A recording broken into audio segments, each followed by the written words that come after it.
Alors Maud, c'est quoi ton problème? T'es con. Eh bien, j'ai encore un pneu qui est crevé, toujours le même, ça fait 2 fois ce mois-ci. Donc j'aimerais bien déjà savoir remplacer ma chambre à air toute seule. Ou pourquoi, en tout cas, il y a forcément un truc qui marche pas, quoi. Tu m'étonnes. Ok, alors pour ça, il nous faut des outils. Une chambre à air. 2 clés de 15, parce que je sais que c'est du 15. Parce qu'en fait, on a préparé les choses. On a déjà vérifié. Et 2 démonte-pneus. Et un chiffon pour se salir les mains. Pour démonter une roue, il faut donc mettre des clés de chaque côté, si vous n'avez pas des papillons, pour démonter en sens inverse les boulons. Alors, est-ce que tu sais comment ça marche, le sens de rotation? Il me semble que c'est l'inverse des aiguilles d'une horloge ou montre, c'est ça? Pour dévisser. D'accord. Donc on visse dans le sens des aiguilles d'une montre quand on est face au boulon. Ok. Et donc oui, les deux aussi, genre, sont inversés. comme si on dévissait une bouteille, quoi. Exactement. Et l'autre? Dans l'autre sens. Dans l'autre sens. Ok, très bien. Magnifique. Oh, ça vient bien. Ouh, magnifique. Si jamais ça vient pas bien, 2 possibilités. Du WD-40, vous laissez agir 10 minutes et ensuite ça peut faciliter le fait que ça coulisse. Ou sinon, vous prenez votre clé et vous tapez avec un morceau de bois et un marteau pour essayer de faire travailler un petit peu le boulon. Elle galère. C'est pour ça qu'il ne faut pas prendre des démonte-pneus premier prix.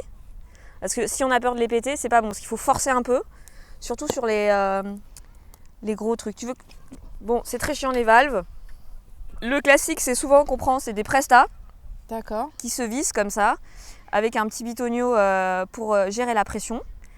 Et c'est les plus fines qui existent. Donc en général, sur les vieux vélos, le plus souvent, pas toujours, on prend des Presta. Comme ça, on est sûr. Après, des fois, il arrive que ce soit des autos qui sont des valves plus larges. Mais si tu te plantes et que tu prends une auto, tu peux mettre une Presta dans une auto, mais pas une auto dans une Presta. D'accord, ok. Voilà. Très bien. Donc là, tu fais glisser ta chambre à air. Et là, on voit tout de suite le problème. Elle est trop petite. Ah! Donc, Qui expliquerait pourquoi pour la deuxième fois, elle s'est dégonflée, ok. absolument. Et donc, qu'est-ce qu'on voit sur ton pneu? Il y a marqué 700 entre parenthèses x 38C. Ne me demandez pas pourquoi l'information la plus importante est entre parenthèses. Mais du coup, c'est ça. C'est 700 x 38C. D'accord. Tiens, voilà donc une chambre à air okay. Ah, à ta d'accord. taille, Effectivement, on a ma chère. Donc, voilà. D'accord, rien à voir, ok. Ok, donc je glisse là, ça quoi. La valve. Trop gros? J'ai oublié. Très important. C'est mieux de légèrement gonfler ta chambre à air. Tu lui mets 2 petits coups de pompe là.